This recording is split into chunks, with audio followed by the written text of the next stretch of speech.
Bonjour mes frères.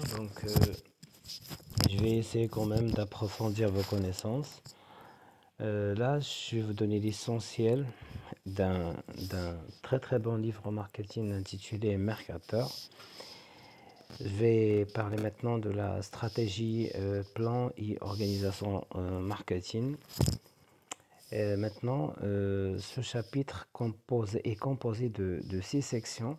Maintenant, on va traiter la première section qui parle de toute stratégie repose sur un avantage concurrentiel.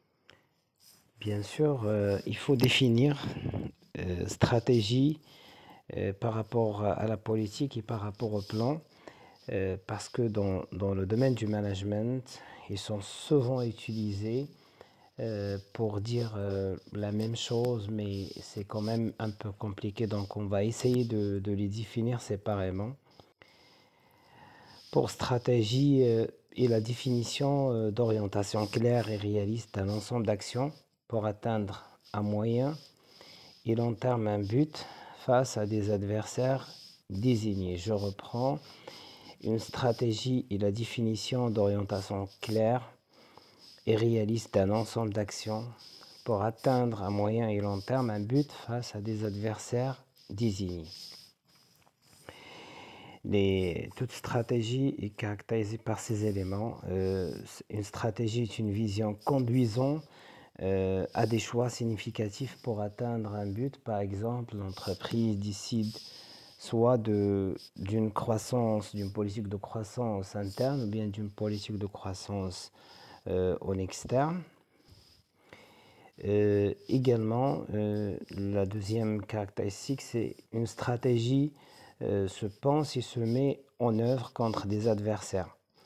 Donc, il n'y a pas de stratégie. Ce n'est pas, par exemple, destiné à contrarier les actions entreprises par un adversaire ou bien par un concurrent. La troisième caractéristique, c'est qu'une stratégie se développe dans la durée. On parle pas de stratégie, par exemple, si on fait pas prolonger des actions dans le temps, c'est-à-dire il y a une prolongation dans le temps. Quant à la définition de politique, c'est un ensemble de décisions et de règles de conduite adoptées à l'avance et pour une période de temps donnée en vue d'atteindre des objectifs qui s'inscrivent au sein d'une stratégie à moyen et long terme. Par exemple, dans le domaine du marketing, vous allez voir politique de produit, politique de prix, politique de communication et politique de distribution. Ça, c'est par rapport au mix marketing. Quant à la définition du plan, sa signification est plus opérationnelle. C'est tout simplement une liste d'actions précises à mener, assorties de leur date, de leur coût et de la description des moyens qu'il exige. Souvent, on y retrouve également la désignation des responsables des actions identifiées. Par exemple, à partir des orientations stratégiques, les directeurs marketing élaborent des plans annuels et pluriannuels afin d'atteindre l'objectif annuel. Quant aux deux niveaux de stratégie, il y en a deux. Il y a soit la stratégie d'entreprise ou bien il y a une stratégie marketing, donc corporate et business units. Le niveau corporate, c'est-à-dire groupe, est peut-être scindé en deux. Il y a stratégie d'entreprise au niveau corporate, il y a stratégie marketing au niveau corporate. Pour la stratégie d'entreprise au niveau corporate, le niveau de stratégie d'entreprise le plus global est le niveau corporate. Il concerne le groupe dans son ensemble et non ses différentes entités, entreprises appartenant au groupe, marques détenues, marché où il est présent. À ce niveau, la question fondamentale est de savoir dans quelle activité le groupe doit être présent. Donc, définition du portefeuille d'activités et quelle stratégie de développement il doit adopter, diversification ou bien concentration. Déterminer les objectifs du groupe, croissance, rentabilité, retour sur investissement, valorisation du capital.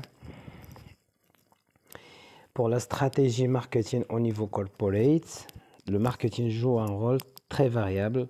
Contrairement par exemple à la fonction financière, on verra dans les pages qui suivent dans le marketing que le marketing n'a généralement pas de rôle stratégique fondamental dans les entreprises, dont la stratégie est fondée sur un avantage concurrentiel de domination par les coûts.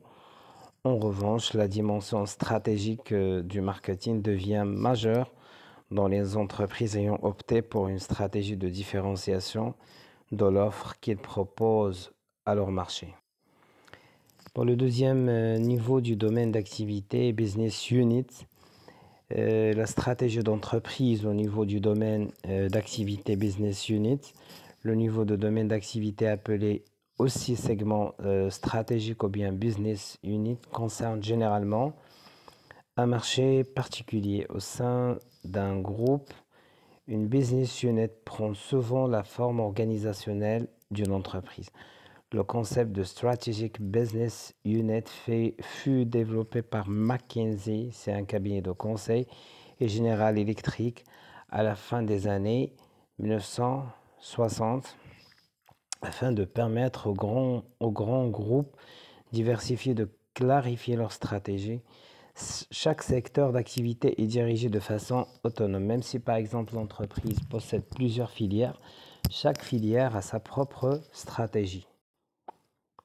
Au niveau du business unit, les questions fondamentales portent sur le choix des marchés où l'entreprise doit être présente, implantation géographique, client cible et le maintien d'avantages concurrentiels sur ces marchés.